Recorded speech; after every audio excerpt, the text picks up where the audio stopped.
That we will fight for Palestine to the end, but we will not be conscripted into your war plans. Yeah, so my name's Claire Hinchcliffe. My daughter Zoe Rogers, she's 22 years old. She's been in prison without being convicted of any crime for the last 18 months.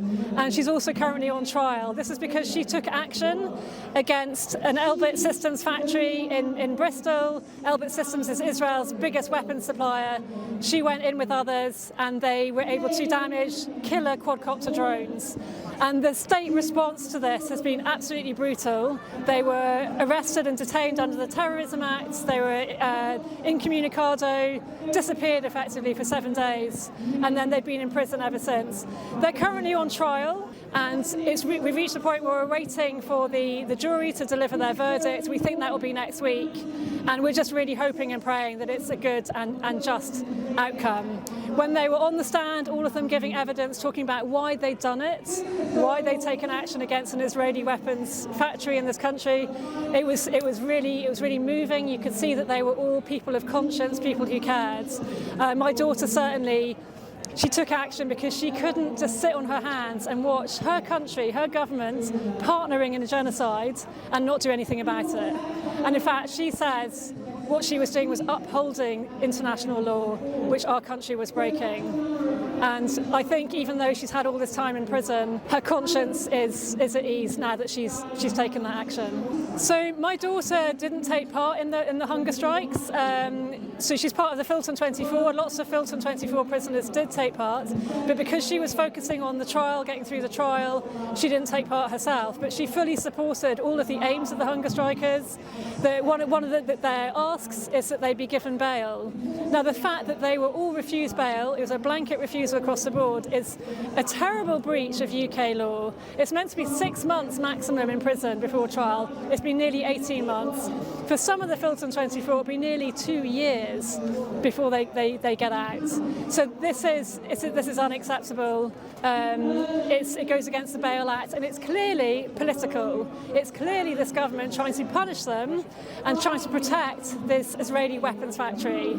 And it just horrifies me that that's a priority of this government. So ceasefire, what ceasefire? Is there a ceasefire? I haven't noticed a ceasefire. When I look at videos from Gaza, I do not see a ceasefire.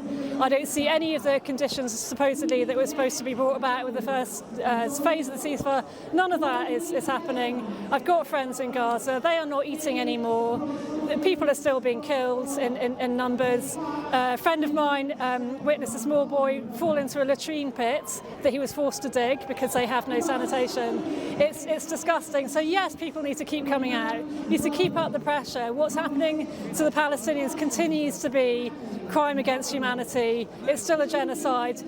I'd also ask people to look out for the news about this Filton trial that my daughter is in. We're really hoping for a verdict next week. When that verdict comes out, there's a lot that we want to say about how it wasn't a free trial. There's a lot we want to say about this government's relationship with the arms industry and with Palestine. So keep an eye out. Please support the Filton 24 at every opportunity and everyone who's a prisoner for Palestine. Thank you. So my name is Kareem Ali. I'm the co-founder of the Gaza Sunbirds. We're Palestine's paracycling team. Our team was founded when my co-founder Alaa Dali lost his leg at a peaceful demonstration called the Great March of Return. And since then we've been using bikes to help with mobility justice in Gaza, getting amputees and people with disabilities on bikes to reclaim their mobility, to reclaim their independence.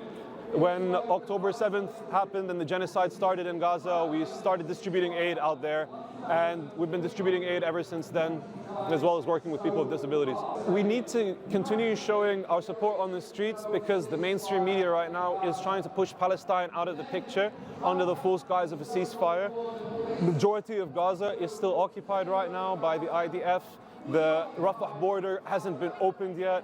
There are still restrictions on food, on building materials. People are still living in tents in Gaza. There are still strikes happening on a daily basis. Although the rate of the strikes and the rate of the death has dropped and there is more aid going in, the situation is far from over. And this has been a step back to try to pacify the international audience. So this is important to us to show up on the street to show them that we're not blind to the reality of what's happening. We can see the truth, and we're out here to continue protesting, even if they don't want to continue spotlighting what's happening. You know, it's been great momentum being built up now, more than 3 years of consistent protest demonstrations all around the world, and they're scared because we're winning. The ceasefire for them was a retreat. It was a step back. And so the real question is now is how do we keep pushing forward as an international movement to keep Palestine front and center? They are proving that mass popular movements. Okay, so why are you coming down there to have a go? You can go home the other way around. Where's home?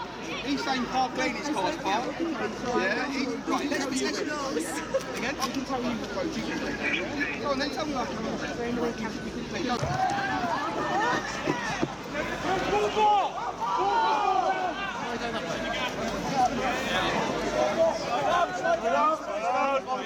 space.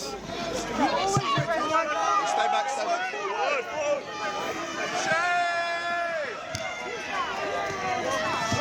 Nice, nice, nice.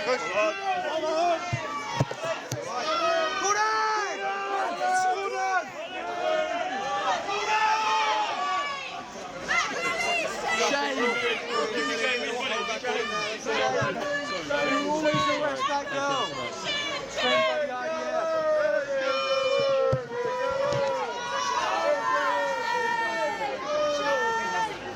This as well. You can allow people coming in to be aggressive.